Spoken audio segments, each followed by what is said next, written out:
Buenas tardes, chicos y chicas. Vamos a continuar con el avance de la materia de biología y vamos a entrar a lo que es el tema número 5, que es el sentido del olfato. Ya hemos hecho lo que tiene que ver con el sentido de la vista, el sentido del oído y el sentido del gusto. Entonces ahora pasamos a hablar del sentido del olfato. Para eso vamos a definir en primer lugar, lo que es la olfacción. La olfacción es el proceso mediante el cual nuestro cerebro llega a reconocer y a distinguir los olores que son percibidos a través del principal órgano del sentido del olfato, que es la nariz. El sentido del olfato nos va a permitir identificar más de 2.000, incluso 4.000 olores distintos, que son una combinación de 7 olores básicos, que son el alcanforado, el almizclado, el floral, el mentolado, el etéreo, el acre y el pútrido. Acá podemos ver ejemplos de cada tipo de olor. Por ejemplo, el éter, dentro del tipo de olor del éter, tenemos a todas aquellas sustancias químicas que nos sirven para hacer limpieza. El olor floral, por ejemplo, el olor a una rosa, el olor a una margarita, todo aquello que tenga que ver con flores. El mentol, el olor, por ejemplo, de una pastilla de menta o de la hierbabuena. El tipo de olor acre, por ejemplo, lo tenemos en el vinagre o en cualquier tipo de sustancia cítrica. El olor alcanforado, por ejemplo, lo que se utiliza para evitar la reproducción de los insectos como las polillas en la ropa, ¿verdad? El almizclado, que lo podemos ver en algunos perfumes, y el pútrido, que se produce en cualquier tipo de sustancia orgánica que está en estado de putrefacción, es decir, que está podrida. Estudiamos el sentido del olfato en los humanos. Vamos a decir que este sentido está localizado en su principal órgano, que es la nariz. Y la nariz se define como un órgano impar, medio simétrico, que está localizado en la parte media de la cara. Al decir impar, nos estamos refiriendo a que es uno solo, medio, que está al medio, y simétrico, pues que si yo agarro y lo partiría en dos a la nariz, obtengo dos partes exactamente iguales. Por fuera en la nariz podemos observar a la pirámide nasal, que está formada tanto por huesos como por cartílagos y que va a presentar dos orificios en la parte baja y en la parte anterior de la nariz, que están separadas por un tabique nasal, es decir, por una división, y se conocen como orificios nasales. Acá podemos ver lo que les decía, a la pirámide nasal, vista de frente y vista de lado.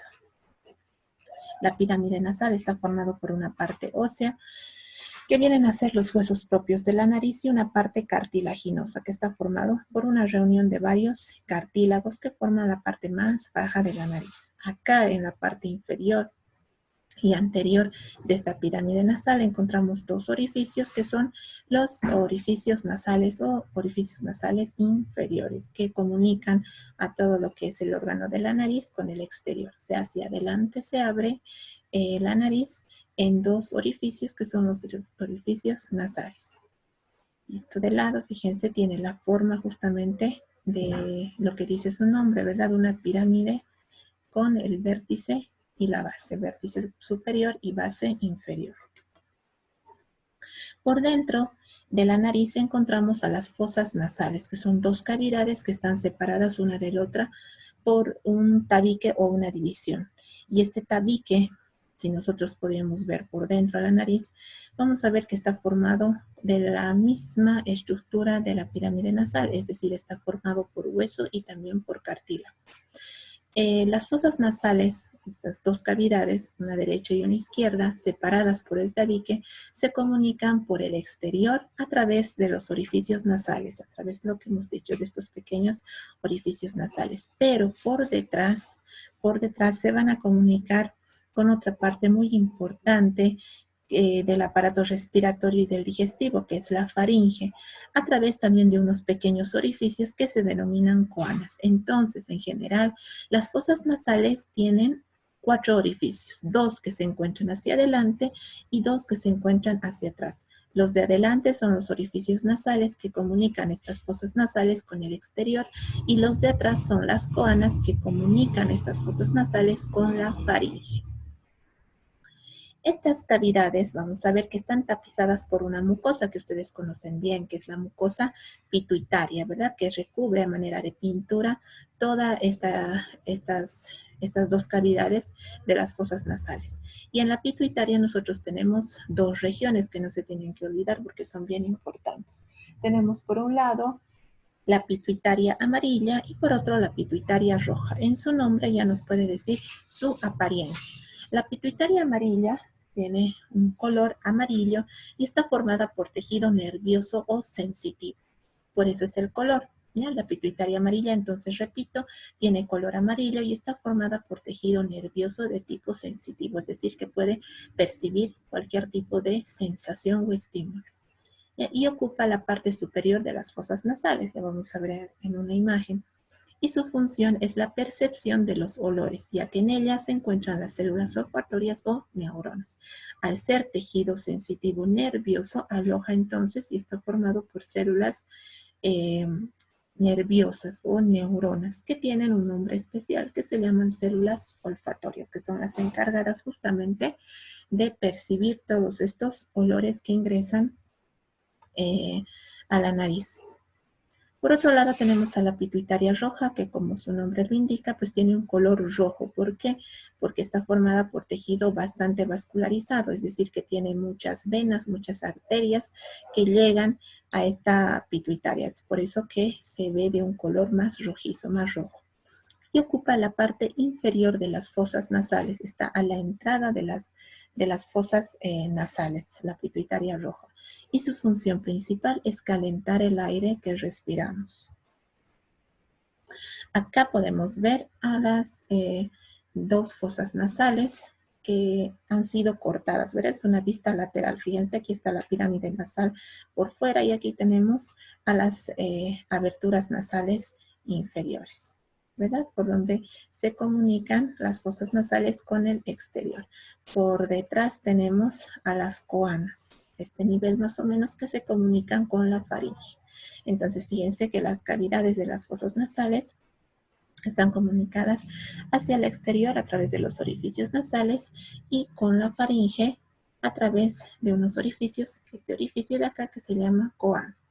Entonces, si yo agarro y partiría esta visión del lado de la pirámide nasal, encontraría esta imagen, que es una vista interior de lo que es una fosa nasal. Entonces, esta fosa nasal les decía que está recubierta por una especie de membrana, está tapizada, como pintada por una membrana. Fíjense, toda esta parte es esa membrana, o mucosa, que es la mucosa pituitaria. Dentro de las fosas nasales tenemos unos repliegues de hueso que también están cubiertos por esta mucosa pituitaria, que se llaman cornetes, que son parte de un hueso del cráneo que es el etmoides. ¿Ya? Entonces, por dentro encontramos este tipo de arquitectura, o sea que no es, las fosas nasales no son lisas, sino que tienen una especie de pliegues que se llaman cornetes. Tenemos un cornete inferior, un cornete medio y un cornete superior. ¿Ya? Todo eso tapizado por mucosa pituitaria. Ahora, cuando hablamos de las partes o de los tipos de mucosa pituitaria, hemos dicho que tenemos dos. Por un lado, la pituitaria roja, que ocupa la parte más inferior de las fosas nasales. Si yo estudio esta imagen, esto es inferior porque está abajo, esto es superior porque está arriba, esto va a ser anterior porque es hacia adelante y esto va a ser posterior porque está hacia atrás. Entonces, en esta parte de acá, si yo parto a estas fosas nasales en dos partes, voy a ver que la parte inferior está tapizada por pituitaria roja, que tiene la función, hemos dicho, de calentar el aire que ingresa por acá, por las aberturas nasales. Calienta en ese aire gracias a la cantidad de vasos sanguíneos que tiene esta pituitaria roja. Por encima, en la parte superior, encontramos a la pituitaria amarilla, que es una pituitaria sensitiva, es una pituitaria nerviosa, porque contiene en su interior a estas pequeñas fibras que son parte de las células nerviosas. Y acá reciben un nombre específico, estas células nerviosas son neuronas. Se van a llamar células olfatorias, porque son las encargadas de convertir esos estímulos olorosos en unas pequeñas corrientes eléctricas que se llaman impulsos nerviosos, que van a viajar a través de estas neuronas hasta llegar al sistema nervioso central para ser interpretado. Lo vamos a estudiar cuando hablemos de la fisiología o del funcionamiento del sentido del olfato. Bueno, entonces, acá tenemos pituitaria roja, toda la parte inferior, y pituitaria amarilla, toda la parte superior. Nervios olfatorios. Tenemos dos tipos de nervios olfatorios básicamente en lo que son las distribuidos en lo que son las fosas nasales. Tenemos unos que perciben sensaciones táctiles, sobre todo el dolor, que son ramas nerviosas de un nervio que se llama trigémino. Mientras que tenemos otras ramas que perciben sensaciones olfativas, que son las pequeñas ramificaciones del nervio olfatorio. Entonces, si yo tengo que acordarme de los nervios que se encuentren inervando lo que son las fosas nasales, me voy a acordar del trigémino y del nervio olfatorio. Ahora, para que nosotros podamos percibir los olores, existen ciertas condiciones que se deben de cumplir, ya que las partículas olorosas, para lograr estimular esa pituitaria amarilla, esa parte sensitiva de las fosas nasales, tienen que estar en estado gaseoso y estar en una cantidad suficiente, ya que si no están en estado gaseoso no se van a poder percibir como olores, y si están en una cantidad bastante escasa tampoco van a poder estimular de forma adecuada todas estas células olfativas de la pituitaria amarilla. Y la tercera condición es que la mucosa nasal, es decir, la pituitaria, tanto roja y amarilla, debe estar húmeda para poder diluir esas partículas olorosas. Si no está húmeda y está seca, no se va a poder percibir de forma adecuada todos estos olores. Finalmente, hablamos del proceso de la olfacción, es decir, de la fisiología y del funcionamiento del sentido del olfato. ¿Cómo se produce este proceso? Comienza con la entrada de partículas olorosas por las aberturas u orificios nasales a las fosas nasales, ¿verdad? Entonces, nuestro principal estímulo en el sentido del olfato vienen a ser esas partículas olorosas que tienen que estar en forma o en estado gaseoso y en cantidad suficiente, ¿no? Cualquier tipo de sustancia, de material, de alimento que desprende esta partícula olorosa se convierte en un estímulo para el sentido del olfato. Entonces, estas partículas olorosas ingresan por los orificios nasales hacia esas dos cavidades que hemos estudiado, que son las fosas nasales. Aquí van a atravesar primero la pituitaria roja, que va a calentar ese aire, y se van a dirigir hacia la pituitaria amarilla.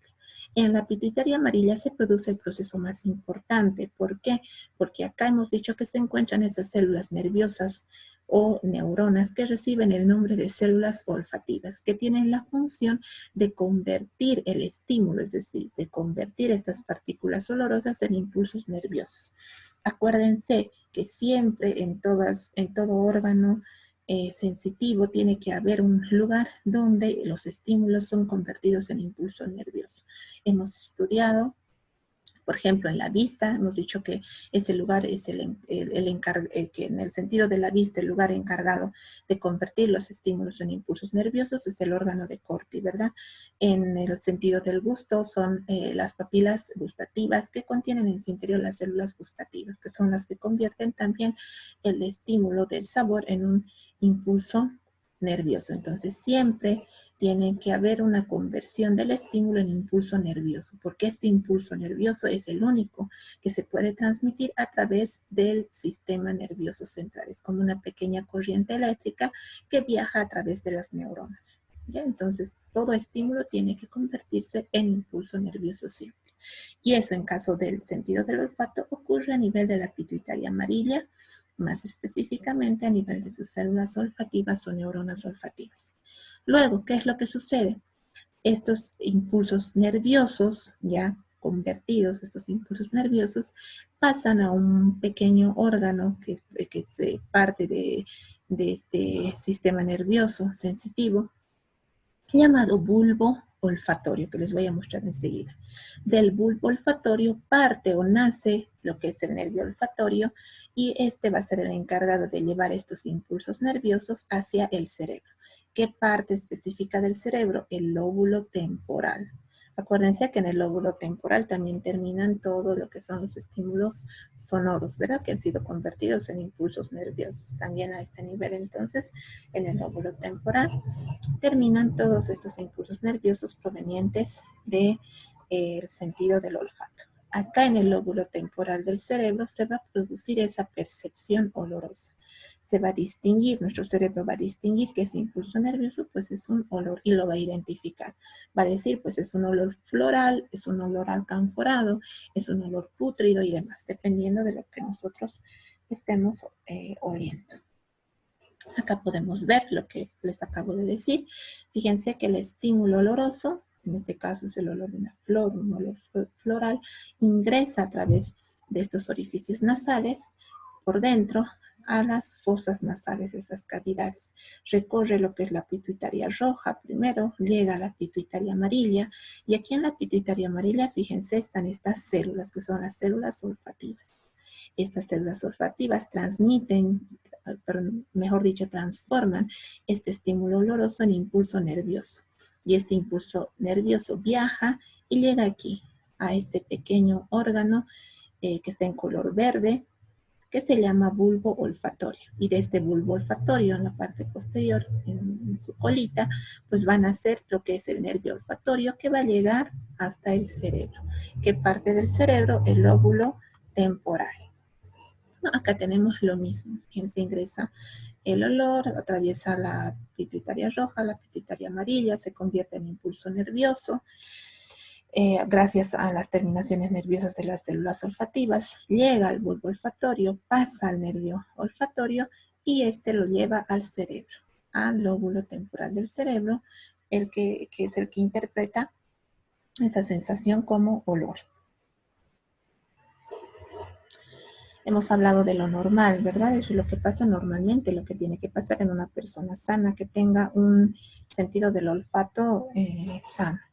Ahora hablamos de los trastornos del olfato en general, no estamos diciendo enfermedades como tal del sentido del olfato, sino trastornos por alteraciones en la distinción de los principales olores, ¿ya? Los trastornos del olfato podemos resumir en 4 principales, que son la hiposmia, la anosmia, la parosmia y la fantosmia. Si yo me pongo a estudiar cada una de estas palabras, como siempre les decía igual en el curso, nada más con ver la palabra yo puedo saber a qué se está refiriendo el concepto. Y eso es lo que se tienen que acordar siempre. Si yo estudio la palabra ya puedo tener una idea de lo que me está queriendo decir. Hipo, cuando yo digo hipo siempre es poco. Si yo diría hiper es mucho, ¿ya? Entonces hiposmia me está diciendo que hay una reducción en la capacidad de percibir olores. En otras palabras, huele muy poco, ¿ya? Hiposmia. Hay una reducción en la capacidad de percibir olores. Se produce, por ejemplo, cuando alguien se resfría. Yo me resfrío, entonces esa mucosa de mis cavidades nasales se va a inflamar, se va a hacer más gruesa y pues va a reducir su capacidad de percibir olores. Y entonces la hiposmia se produce, por ejemplo, en un resfrío. Tenemos un segundo concepto, la anosmia. A quiere decir sin, o sea, pérdida absoluta. Ya A es sin. Anosmia se refiere a la pérdida completa de la capacidad de percibir olores. En otras palabras, esa persona que tiene anosmia no puede oler ni puede distinguir nada, ¿ya? Nada, ni siquiera un poquito, simplemente nada, no puede percibir ningún tipo de olor. Parosmia, paros quiere decir algo distinto, algo raro, fuera de lo normal, ¿ya?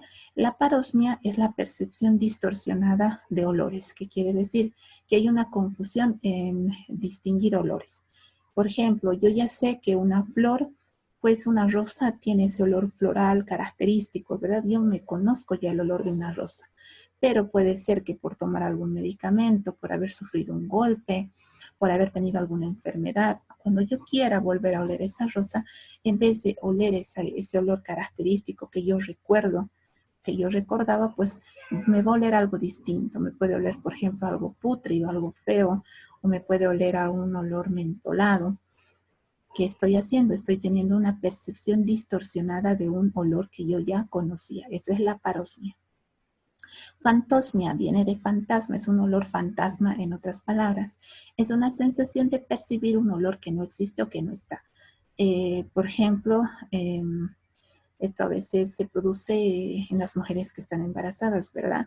Que empiezan a sentir un olor raro que en realidad no está ahí, no está presente o no existe. Ya generalmente son olores de característica pútrida desagradables. Bueno, entonces la fantosmia es la sensación de percibir un olor que no está, que no existe. ¿Cuáles son las causas principales que nos traen estos 4 tipos de trastornos del olfato? Pueden ser a causa de infecciones de vías respiratorias y si ese es el caso, pues su tratamiento es que normalmente va a ceder cuando se cure la infección. Obviamente, si yo tengo una hiposmia por un resfrío, esta hiposmia va a ceder, va a parar y voy a volver a la normalidad cuando se cure mi resfrío, ¿verdad?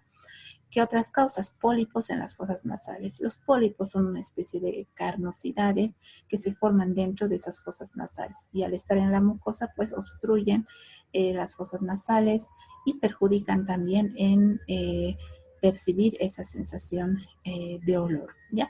En caso de que hayan esas carnosidades, pues su tratamiento es quirúrgico, es decir, hay que operar a esa persona y sacar a los pólipos. Luego, también puede causarse por trastornos hormonales, cualquier tipo de alteración hormonal, pues nos puede traer cualquier tipo de trastorno del olfato. Y en este caso ceden al tratar la alteración. Si yo curo este trastorno hormonal, que puede ser una hormona que esté en mucha cantidad o en todo caso en poca cantidad, pues directamente al curar este trastorno también va a ceder cualquier tipo de trastorno del olfato que haya, ¿no? Luego, también pueden producirse por traumatismos craneales, es decir, golpes fuertes en la parte de la región del lóbulo temporal. Acuérdense que el lóbulo temporal es el lugar encargado de percibir finalmente esos olores, ¿verdad? Por lo tanto, si alguien se golpea, por ejemplo, la parte lateral de la cabeza donde se encuentra el lóbulo temporal, sufre un golpe muy fuerte, pues como resultado puede tener cualquier tipo de trastorno del olfato. ¿Qué otras causas más? Tratamiento con radioterapia. La radioterapia es un tratamiento que se utiliza para aquellas personas que tienen cáncer, un tratamiento de apoyo juntamente con la quimioterapia, ¿ya? Y se utiliza mucho en los cánceres de cara y cuello. Cualquier tipo de cáncer que se produzca en cara y en cuello generalmente recibe como apoyo un tratamiento de radioterapia. Y el hecho de ser sometido a una radioterapia también nos puede traer este tipo de trastornos del olfato. Y otras cosas más. Exposición a químicos como insecticidas y solventes bastante fuertes. Hacer químicos bastante fuertes, pues nos pueden producir una alteración permanente en la mucosa pituitaria, que obviamente nos va a traer un trastorno del olfato. Y generalmente estos últimos 3, que son un trauma craneal muy fuerte, una radioterapia y una exposición a químicos continuada, pueden ser daños permanentes, es decir, que no pueden tener un tratamiento curativo, sino que estos trastornos del olfato se van a quedar ahí para siempre. No va a haber un tratamiento pues, que los pueda curar. ¿Qué otras causas? Podemos ver también algunos medicamentos que, al igual que les decía, el metronidazol en el sentido del olfato, pues también nos puede traer trastornos a nivel, perdón, el metronidazol en el sentido del gusto, también nos puede traer algún tipo de alteración en el olfato. Y el tratamiento entonces de esto pues será cambiar de medicación. Por eso les digo, cuando les pida una tarea en donde tenga que ver causa de una enfermedad y tratamiento, el tratamiento siempre depende de la causa que ustedes me estén dando, ¿ya? Ahora, el diagnóstico, ¿cómo se puede diagnosticar estos trastornos del olfato? Se diagnostica mediante pruebas que permiten identificar la menor cantidad de olor que los pacientes puedan detectar. Obviamente, si yo puedo percibir un olor en una mínima cantidad, por más mínimo que sea, quiere decir que yo tengo pues, un buen sentido del olfato. Pero si ese olor que ya está en pequeña cantidad, que estaba en pequeña cantidad, no lo percibo, aumentan esa cantidad de olor o aumentan esa concentración de esa sustancia y no lo puedo oler quiere decir pues que estoy sufriendo de algún tipo de trastorno del olfato, ¿no? Se diagnostican así. ¿Son graves los trastornos del olfato? Pues sí, son graves. Obviamente no nos van a causar la muerte, pero nos van a reducir bastante nuestra calidad de vida. ¿Por qué? Porque sin el olfato no podríamos identificar algunos peligros. Por ejemplo, el caso de que hay una fuga de gas o que haya algún tipo de gas venenoso o de sustancia química tóxica, ¿no? Entonces el olfato nos puede llegar a alertar sobre cualquier riesgo, ¿ya? ¿Qué más? Obviamente, si no tenemos olfato, no podríamos identificar sabores. Hemos dicho, cuando hemos hablado del sentido del gusto, que el gusto con olfato van casi juntos, ¿verdad? Que la percepción de los sabores tiene que ver mucho con el olor también, porque cuando yo no puedo oler bien, tampoco puedo percibir bien esos sabores. Entonces, si hay un trastorno del olfato, obviamente no podríamos identificar de buena forma todos los sabores de los alimentos que llegan hacia nuestra boca y a la lengua, ¿verdad? Luego, ¿cómo nosotros podemos evitar un resfrío? Hemos visto que los resfríos son una de las enfermedades respiratorias más comunes, sobre todo en las épocas de frío, ¿verdad? Están causadas siempre por un virus y por lo tanto, pues no tienen un tratamiento específico, no puedo utilizar un antibiótico, sino solamente puedo usar tratamiento sintomático que me ayude a liberar a la persona que está enferma de esos síntomas que le están molestando. Entonces, ¿cómo puedo evitar yo contraer un resfrío en una época invernal, por ejemplo? Se ha visto en varios estudios que tomar yogur a diario disminuye la incidencia del resfrío en un 25%. La presencia de lactobacilos en el yogur ayuda mucho a disminuir el resfrío. ¿Ya? Entonces, para evitar el resfrío, pues puedo tomar por lo menos un vaso de yogur al día. ¿Qué otra cosa? Caminar entre 20 a 40 minutos 3 veces a la semana, ya que el hecho de hacer ejercicio estimula a nuestro sistema inmunitario y obviamente si yo tengo un buen sistema inmune, un buen sistema de defensa, pues va a ser más difícil que me ataquen los virus y me produzcan resfrío. Consejos frente al resfrío. ¿Qué es lo que tengo que hacer si yo estoy resfriada? Obviamente, si soy una persona que fuma bastante, tengo que dejar de fumar, porque el fumar hemos visto que es un factor de riesgo para sufrir algún tipo de trastorno, tanto del gusto y también del olfato. Y entonces tengo que dejar de fumar, tengo que sonarme un solo orificio nasal a la vez, no los dos en uno. Tengo que usar siempre pañuelos descartables porque utilizar aquellos pañuelos de tela pues solamente nos producen una reinfección porque se llena de esos gérmenes que nosotros estamos expulsando a través de la nariz. No debemos automedicarnos ni abusar de los medicamentos como son la aspirina, el antigripal, el paracetamol, ¿no? Sino que debemos respetar siempre la duración y la forma de tratamiento que nos dé el médico. ¿Por qué? Porque si yo abuso de estos medicamentos, en vez de hacerme bien, pues me van a hacer mal. Si yo me tomo bastante aspirina, pues me puede causar una hemorragia digestiva. Si yo me tomo mucho antigripal, me puede subir la presión. Si yo me tomo mucho paracetamol o más de lo que me diga el médico, pues puedo llegar a causar una falla hepática, ¿no? Entonces, no me debo automedicar. Y debo evitar estar en una habitación que esté mal ventilada y que esté muy caliente, más de 30 grados. Entonces, cuando hay alguien que se resfría en la casa, hay que tratar de mantener las habitaciones bien ventiladas, ¿ya? Porque si no, pues obviamente todo ese ambiente se convierte en una polución de microorganismos que van a causar infección a todas aquellas personas que vivan en la misma casa. Con eso, chicos, estaríamos terminando lo que es este tema y el sentido del olfato, que ustedes han visto, es un tema corto, ¿verdad? Sencillo, no es muy complicado como el sentido de la vista, por ejemplo. Es más simple. Bueno, chicos, sin más, entonces, hasta una próxima oportunidad.